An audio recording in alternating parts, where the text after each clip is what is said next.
Бәріңізге сәлем сіздермен қазақша шахмат каналы.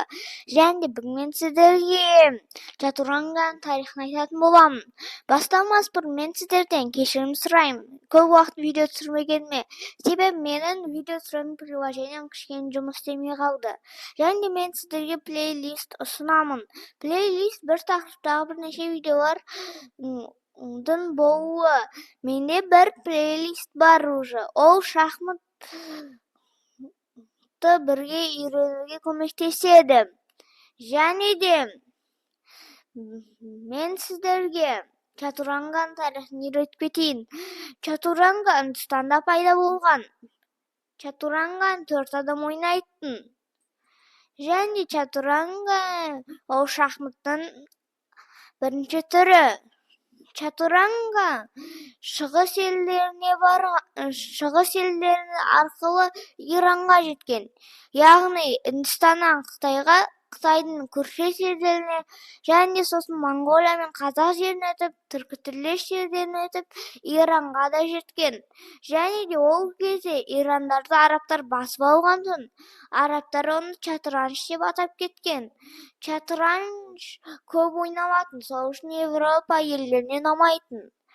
Одан кейін чатуранш Европаға жеткеннен кейін шахматқа айналды. Және де чатурангаға оралайық. Чатуранганы 4 адам ойнайтын. Оны арнайы кубиктер лақтырып ойнайтын. Және де оны 4 бөлікке бөлетін тақтаны. Себебі бағана айтқандай 4 адам ойнайды. Чатуранга туралы және шахмат туралы 10 қызықты факт видеосынан да қарасаңыздар болады. Және шахмат туралы 10 қызықты факттағы 8 видеода бар. 2-еуі описанияда қарап кетіңіздер. Және де чатуранга шахматтың ең бірінші түрі. Бірақ та чатуранга шахматқа ұқсамаған.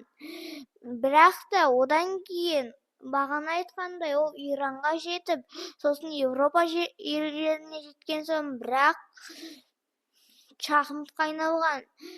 Және де чатуранга Иранға жетіп, чатуранш болған кезде чатураншта ферзь өте әлсіз болған, қазақша уәзір.